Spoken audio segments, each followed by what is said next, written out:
ये कहानी है कैशा नाम के एक लड़के की जो अपने अंकल के साथ जादू दिखाया करता था। वो अपने दोस्त के साथ किराए के एक कमरे में रहता था और उसकी मालकिन काफी बार उसे किराया देने को कह चुकी थी। उसे अपने अंकल से भी जादू ठीक से ना दिखाने के लिए डांट फटकार पड़ती रहती थी। कुल मिलाकर उसकी जिंदगी बेकार ही चल रही थी। एक रात शो के बाद उसने एलिसिया नाम की एक खूबसूरत रिपोर्टर को देखा। उसकी सुंदरता देखकर उसकी आंखें बस वहीं टिकी रह गई, लेकिन उसके अंकल ने उसे डांट कर बाहर भगा दिया। एलिसिया ने बाद में कैशा से मिलकर उसके जादू के बारे में बात की, क्योंकि असल में वो जादू के बारे में एक आर्टिकल लिख रही थी। एक दिन एलिसिया अपने बॉयफ्रेंड के साथ उनका शो देखने आ गई। उसे किसी और लड़के के साथ देखकर कैशा के तो दिल के अरमान आंसुओं में बह गए। जादू में उसका ध्यान लगा नहीं और पूरे शो की ऐसी तैसी हो गई। फिर उसके अंकल ने एलिसिया को इंसान काटने वाला जादू दिखाने के लिए बुलाया, लेकिन उसकी बजाय उसका बॉयफ्रेंड ऊपर आ गया। उसे देखते ही कैसिया के तो दिल में कांटे चुभ रहे थे। वो तो उसके बॉयफ्रेंड को असलियत में काटने वाला था कि उसके अंकल ने जादू संभाला। बाद में अंकल ने उसकी इस खतरनाक बेवकूफी की वजह से उसे नौकरी से ही निकाल दिया। लेकिन कैशा का मानना था कि अगर गोलकीपर खड़ा हो तो क्या हम बॉल शूट भी ना करें। उसे कोई परवाह नहीं थी कि एलिसिया का बॉयफ्रेंड है, वो तो बस उसे पटाने में लग गया।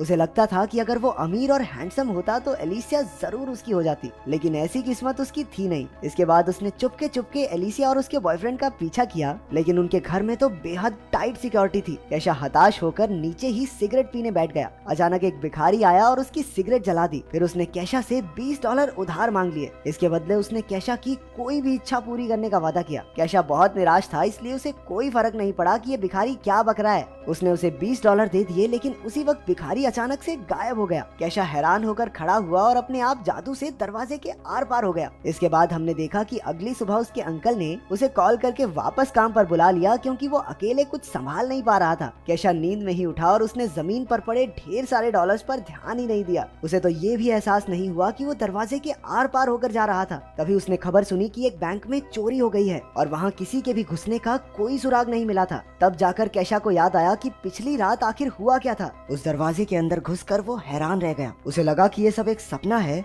इसलिए उसने चेक करने के लिए अपने सर पर एक ईंट दे मारी, लेकिन उसे कोई चोट नहीं आई। अब ये साफ था कि उसे दरवाजे दीवारों में से आर पार होने की सुपर पावर मिल गई है। इसके बाद वो गलती से एक बच्चे के कमरे में पहुंच गया जो बीमार था। बच्चे ने कहा कि वो अंतरिक्ष में जाना चाहता है और वो ये भी जानना चाहता था कि कैशा अंदर कैसे आया। लेकिन कैशा के सर पर तो बस एलिसिया की धुन सवार थी। उसने अपनी शक्तियों से ऊपर जाने का फैसला किया। कहीं लोग म्यूजिक बना रहे थे तो कहीं आत्माओं से बातें करने की कोशिश में लगे थे। उसने उनसे एलिसिया का पता पूछा और दीवार के आर पार चला गया, जिसे देखकर उनमें से एक आदमी तो बेहोश हो गया। इसके बाद वो एलिसिया के घर पहुंचा, जहां उसके अपने बॉयफ्रेंड के साथ गुलू गुलू चल रही थी। कैशा ने बाहर से अजीबोगरीब आवाजें निकालकर उन्हें परेशान करने की कोशिश की। जब इस तरीके से भी काम नहीं बना तो उसने एक पेंटिंग में घुसकर एलिसिया के बॉयफ्रेंड को बुरी तरह डरा दिया। बाद में उसे याद आया कि वो शक्तियां मिलने के बाद बैंक गया था और उसने ढेर सारे पैसे निकाल लिए। अब उसकी जिंदगी एकदम बदल चुकी थी। उसने एक ऑडी भी खरीद ली और ऐश की जिंदगी जीने लगा। एक दिन जब वो अपनी गाड़ी में कहीं जा रहा था तो उसे एक पुलिस वाले ने रोक लिया। उसने अपनी शक्तियों का इस्तेमाल करके पुलिस वाले के जूते बांध दिए और उसे चकमा देकर भाग निकला। शाम को बैंक वाले उसके घर तक पहुंच गए, क्योंकि वो खुद ही बैंक में कागज पर अपना नाम और पता लिखकर छोड़ आया था। वो लोग उसे पैसे चुराने के लिए पकड़ने आए थे। अभी घर की मालकिन वहां आ गई और उसके दोस्त ने उसे बताया कि घर पुराना होने की वजह से अब गैस की पाइप कमजोर हो चुकी है, लेकिन वो तो कुछ सुनने को राजी ही नहीं थी। उसने गैस जला दी और उसी वक्त पूरे घर में जबरदस्त धमाका हुआ। अगर कैशा अपनी शक्तियों का इस्तेमाल करके उन्हें ना बचाता तो सब के सब जलकर खाक हो गए होते। इसके बाद कैशा और उसका दोस्त एक बड़े घर में रहने लगे। अब कैशा की बाकी लड़कियों से मिलकर जिंदगी के मजे लूटने की बारी थी, लेकिन जैसे ही उसने अपनी सॉक्स निकाली वो एक ही झटके में पूरी बिल्डिंग से नीचे जा गिरा। क्योंकि कैशा ने धमाके में उन बैंक ऑफिसर्स की भी जान बचाई थी, इसलिए उसका एहसान चुकाने के लिए उन्होंने उसे चोरी के केस में बचा लिया। आखिरकार अब उसकी सारी प्रॉब्लम्स खत्म हो चुकी थी। अब वो फिर से एलिसिया से मिलने पहुंचा। उसने देखा कि वो किसी बात पर अपने बॉयफ्रेंड से झगड़ रही थी। कैशा ने दीवार में से निकलकर उनकी सारी बातें सुन ली और उसे समझ आ गया था कि कैशा को कैसा बॉयफ्रेंड चाहिए। अब वो उसका दिल जीतने की कोशिश में लग गया। खैर उस भिखारी ने उसे शक्तियां अच्छे कामों के लिए दी थी, लेकिन लड़की पटाना भी अच्छा ही काम है।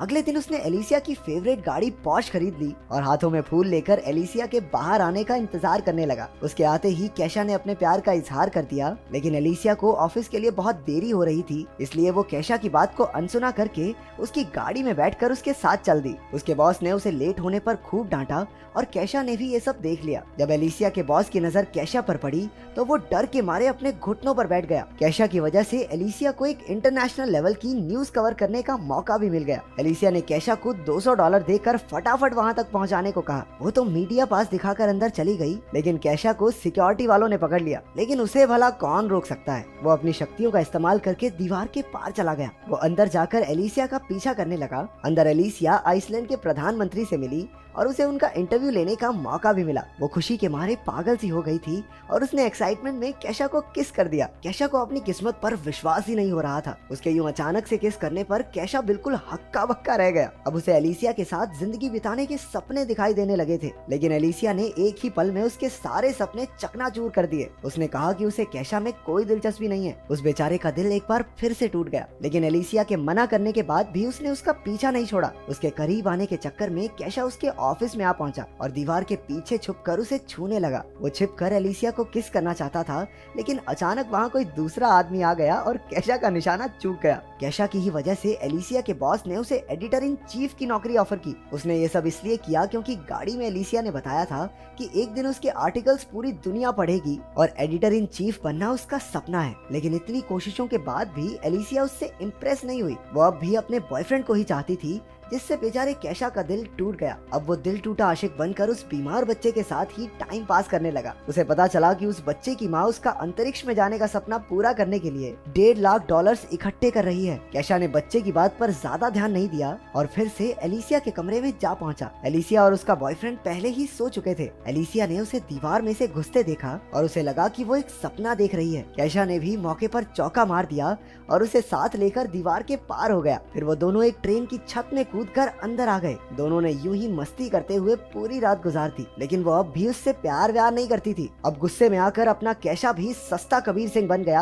और सीधा जाकर उसके बॉयफ्रेंड को मुकाबले के लिए चुनौती दे दी। लेकिन उसके बॉयफ्रेंड ने मार मार के कैशा की चटनी बना दी। उसने फिर भी एलिसिया का पीछा नहीं छोड़ा और उसके करीब जाने का मौका ढूंढने लगा। वो सिर्फ उसकी खूबसूरती पर मरता था, जबकि सच्चे प्यार के लिए एक दूसरे को समझना बहुत जरूरी है। लेकिन कैशा उसकी चाहत में अंधा हो चुका था, इसलिए ये समझदारी वाली बातें उसके पल्ले कहाँ पड़ती। एक दिन तो वो एलिसिया के चक्कर में एक लंबी सी बिल्डिंग के शीशे पर ही लटक गया और अपने प्यार का इजहार करने लगा। अरे लड़का रोमांटिक पूरा है। दरअसल वो बहुत सारे लोगों के सामने उसे प्रपोज करके उस पर हाँ कहने का दबाव बनाने की कोशिश कर रहा था, लेकिन इसी हीरोपंती में वो खिड़की से नीचे गिर पड़ा। अगर उसके पास उस भिखारी की दी हुई शक्तियाँ ना होती तो अब तक तो वो भगवान को प्यारा हो चुका होता। उसे गिरता देखकर एलिसिया डर के मारे बेहोश हो गई और उसे हॉस्पिटल में भर्ती करवाना पड़ा। कैशा को डर था कि गिरने की वजह से उसके दिमाग के स्क्रू ढीले ना हो गए हों, इसलिए वो भी अपना सारा सिस्टम चेक करवाने हॉस्पिटल में पहुंच गया। तभी उसे वहाँ वो बीमार बच्चा दिखा जिससे वो बातें किया करता था। असल में वो एक लड़की थी जिसे ब्लड कैंसर था और इलाज की वजह से उसके सारे बाल झड़ चुके थे। उसने बताया कि उसे इलाज के लिए $1 लाख चाहिए और अब तक उसके पास सिर्फ $50 ही इकट्ठा हुए थे। उसकी परेशानी समझकर कैशा को एहसास हुआ कि उसे अपनी शक्तियों का इस्तेमाल लड़कियां पटाने के लिए नहीं, लोगों को बचाने के लिए करना चाहिए। इसके बाद उसका दिल पिघल गया और उसने अपने सारे पैसे उस लड़की को दान कर दिए। एलिसिया को जब इस बारे में पता चला तो वो बेहद खुश हुई। उसके लिए लड़के का सुंदर या अमीर होना जरूरी नहीं था, जरूरी ये था कि लड़का दिल का अच्छा हो। कैशा की अच्छाई से इम्प्रेस होकर वो जल्दी से उससे मिलने पहुंची। अब तक उस भिखारी ने कैशा की सुपर पावर भी वापस ले ली थी, क्योंकि अब उसकी सबसे बड़ी इच्छा पूरी हो चुकी थी। अब एलिसिया उसे चाहने लगी थी। इसके बाद वो भिखारी किसी और को ढूंढने लगा जिससे वो $20 उधार